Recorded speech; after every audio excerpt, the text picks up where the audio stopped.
Bonjour tout le monde et bienvenue sur cette nouvelle vidéo. Je suis Adil Jawari, consultant réglementé en immigration canadienne. Aujourd'hui, je vais répondre à certains abonnés de nos chaînes qui nous ont écrit par rapport à ce qu'on appelle le principe de la fausse déclaration. En général, ce sont des candidats qui ont déposé leur demande soit de résidence permanente, de résidence temporaire, qui se sont vus interdire du territoire canadien pour fausse déclaration. C'est quoi d'abord une fausse déclaration en droit d'immigration canadienne? Donc, c'est l'article 40.1 de la loi sur l'immigration et la citoyenneté qui parle de la fausse déclaration qui commence par « On porte interdiction de territoire pour fausse déclaration les faits suivants.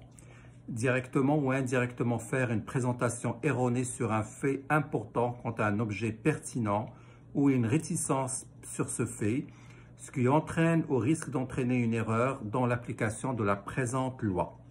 Être ou avoir été parrainé par un répondant dont il a été statué qu'il est interdit de territoire pour fausse déclaration, l'annulation au dernier ressort de la décision ayant accueilli la demande d'asile ou de protection, la perte de la citoyenneté, etc., etc. Il y a vraiment plusieurs stipulations dans cet article-là qui fait référence, qui résume un peu la fausse déclaration.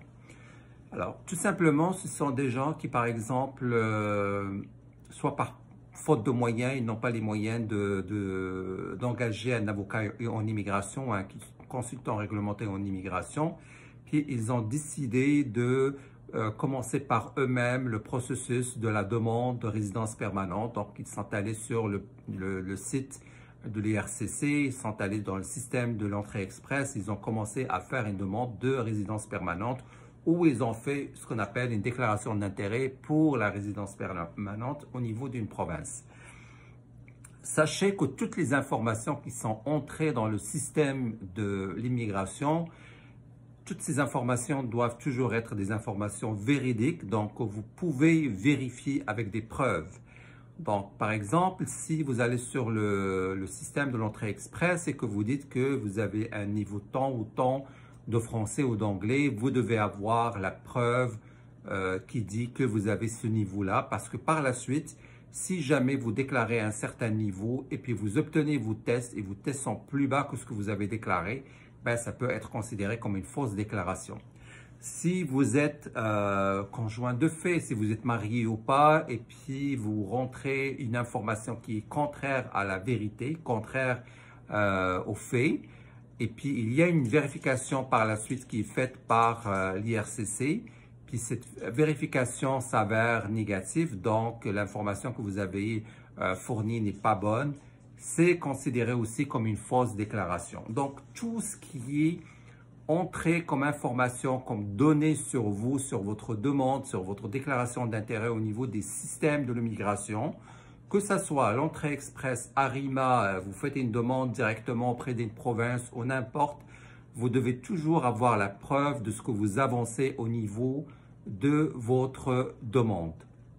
C'est vraiment très important parce que la fausse déclaration peut tout simplement conduire à l'interdiction du territoire pendant un certain nombre d'années. Donc, si jamais l'agent d'immigration qui décide dans votre dossier estime qu'il y a eu une fausse représentation, une fausse déclaration, ben, il peut vous interdire du territoire canadien pendant 5 ans. Donc, pendant 5 ans, vous n'aurez pas accès à faire une demande, n'importe quelle demande d'immigration, que ce soit même une demande pour un visa touriste. Donc, c'est vraiment très important cette information que je viens de vous donner aujourd'hui. Et c'est très important que quand vous commencez votre dossier au niveau de l'immigration, c'est toujours d'avoir les preuves qui supportent ce que vous entrez comme données sur votre profil. D'ailleurs, c'est la raison pour laquelle quand on commence un mandat de représentation avec un client, on s'assure toujours d'avoir tous les documents nécessaires pour vérifier toutes les informations fournies par le client. Entre autres, on va parler du test de langue, mais aussi il y a l'évaluation des diplômes, il y a les attestations de travail, il y a par exemple l'acte de mariage, il y a plusieurs informations et plusieurs documents qu'on va demander aux clients pour s'assurer que tout ce qu'on met dans le système de l'immigration, si par exemple c'est dans le cadre de l'entrée express, est véridique et vérifiable. Donc sachez que vraiment il faut donner des informations, il faut déclarer ce qui est la vérité, ne jamais penser que ce n'est pas une information importante, que je ne vais pas la donner. Par exemple, quelqu'un qui demande une résidence permanente ou qui fait une déclaration d'intérêt en tant que demandeur principal et puis il ne déclare pas qu'il est conjoint de fait ou qu'il est déjà marié, et par la suite il veut faire venir son épouse ou sa conjointe de fait, ben, ça peut être considéré aussi comme une fausse déclaration. Donc la fausse déclaration, c'est un des principes qui est stipulé dans la loi de l'immigration canadienne et qui est pris vraiment très au sérieux par les agents au niveau de la décision. Donc, en dehors de la fausse déclaration, il y a aussi, j'ai reçu plusieurs questions par rapport aux agents des services frontaliers. C'est quoi leur pouvoir? Ben, sachez que même quand vous recevez un visa d'entrée au Canada, que ce soit un visa touristique ou que ce soit par exemple un visa dans le cadre d'une résidence permanente, l'agent des services frontaliers, il a son mot à dire. Donc, il faut vraiment arriver au point d'entrée à l'aéroport ou autre, bien préparé. Vous devez avoir toujours une copie de votre dossier. Vous devez bien sûr toujours répondre au strict minimum à l'agent des services frontaliers. Vous devez garder une certaine attitude aussi devant l'agent des services frontaliers. Donc ça aussi, c'est un accompagnement qu'on offre aux candidats qui arrivent au Canada, que c'est comme la première fois qu'ils vont arriver. Comment gérer la rencontre ou l'arrivée au point d'entrée et comment se comporter devant l'agent des services frontaliers. Il y a vraiment des normes, il y a des règles à respecter. On s'assure aussi des fois de représenter nos clients si jamais ils ne sont pas capables de répondre aux questions ou qu'il y a un problème de langue ou de communication. Des fois, les clients vont nous appeler pour justement les représenter devant l'agent des services frontaliers.